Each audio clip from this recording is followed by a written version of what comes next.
Bonjour à tous, nous sommes ici à la Creux, commission de régulation de l'énergie, le 5 juillet pour les travaux de restitution du comité de prospective de la Creux. Bonjour monsieur. Bonjour. Vous êtes porte-parole de l'association Négawatt. Vous sortez de ces travaux de restitution. Une réaction ? Alors une réaction, c'est surtout sur la restitution elle-même est intéressante, mais c'est beaucoup de grands discours, de l'énergie qui prennent beaucoup de temps et qui laissent peu de temps au débat. Mais bon, vous avez eu le temps de vous exprimer. Voilà, quand même. tout à fait. J'ai eu le temps de m'exprimer, c'était très bien. Mais surtout, je voudrais revenir sur les travaux eux-mêmes, qui ont duré donc pratiquement une année scolaire, on va dire, et sur lequel on s'interrogeait très franchement au début sur l'intérêt de la chose et sur la place qu'on pourrait y prendre et le rôle qu'on pourrait jouer, étant les seuls représentants de ce qu'on appelle la société civile.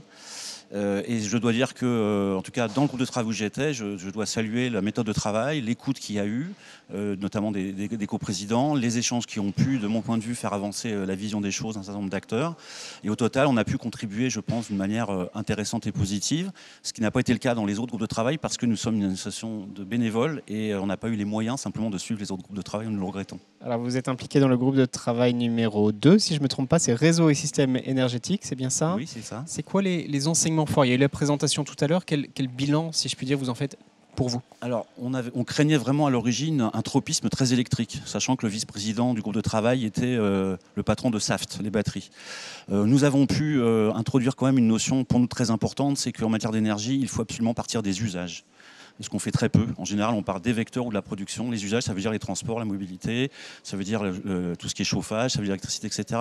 Et de relier ces usages à un vecteur, ou à plusieurs vecteurs, mais en tout cas de raisonner sur les vecteurs, donc l'électricité, le gaz, la chaleur ou l'hydrogène, tout ce qu'on veut, en matière de performance par rapport à l'usage, en remontant jusqu'à la production. Et cette notion un peu complexe, nous sommes, je pense, arrivés à l'introduire dans la discussion et à la faire partager par l'ensemble des participants, ce qui est, de mon point de vue, une vraie avancée parce que, eh bien, il faut prendre conscience qu'en 2050 ou au-delà, il y aura toujours besoin d'électricité, évidemment, il y aura aussi toujours besoin de gaz, il y aura aussi besoin de chaleur, et qu'il faut avoir un raisonnement systémique et pas un raisonnement par chapelle et par défense d'intérêts particuliers. Alors, ce qui ressort de ces échanges très riches tout au long des derniers mois, puis aujourd'hui le 5 juillet, c'est que maintenant l'ensemble des acteurs doivent s'exprimer, ont envie de s'exprimer, ont des intérêts à s'exprimer.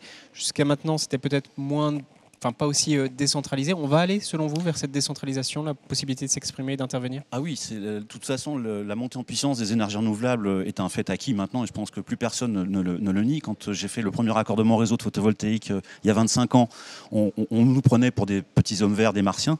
Aujourd'hui, c'est vraiment pris au sérieux. Donc de ce point de vue-là, il n'y a aucun doute sur l'évolution des technologies et ce qui aussi révolutionne le type d'acteurs. Et d'ailleurs, un des soucis que nous pouvons avoir aujourd'hui, c'est de voir les grands de l'énergie. On avait Total, on avait Engie, on avait EDF évidemment, qui se positionnent d'une manière aujourd'hui très offensive sur la production.